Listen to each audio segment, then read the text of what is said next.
27 রমজান হওয়ার আগে আগে একবার হলে আমলটা করবেন, 2 মিনিট সময় লাগবে। ভাইরা আমার, কপালটা খুলে যাবে, ভাগ্য খুলে যাবে।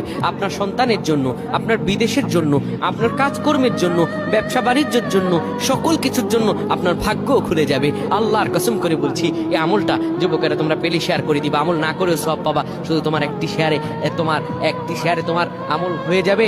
তুমি আমল না করেও সব পাবা। ভাইরা আমার, 27 রমজানের আগে আল্লাহর কসম করে বলছি, এই আমলটা ছাড়বেন না। এই আমলটা আপনারা সকলেই করবেন, এই আমলটা সকলের কাছে পৌঁছায় দেবেন, নিজে জানবেন এবং অন্যকে জানাবেন।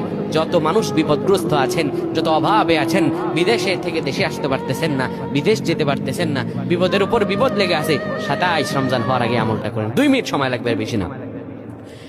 যখন ঈশার নামাজ আপনি পড়বেন, ঈশার নামাজের পরে ওযু করে নেবেন, সুন্দরভাবে পবিত্র পরিচ্ছন্ন হয়ে বিছানাটা ঝাড়ু দিবেন।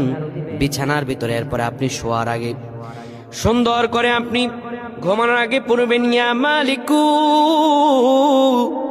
ইয়া মালিকু 100 বার পড়বেন। এরপর ইয়া খাবিরু 100 বার পড়বেন। তারপর একবার দুরূদ শরীফ পড়বেন। এরপরে 2টা হাত তুলে আল্লাহর কাছে যা দোয়া করবেন, আপনার দোয়া করতে দেরি হবে, আমার আল্লাহ কবুল করতে দেরি করবেন না। আল্লাহুম্মা আমিন।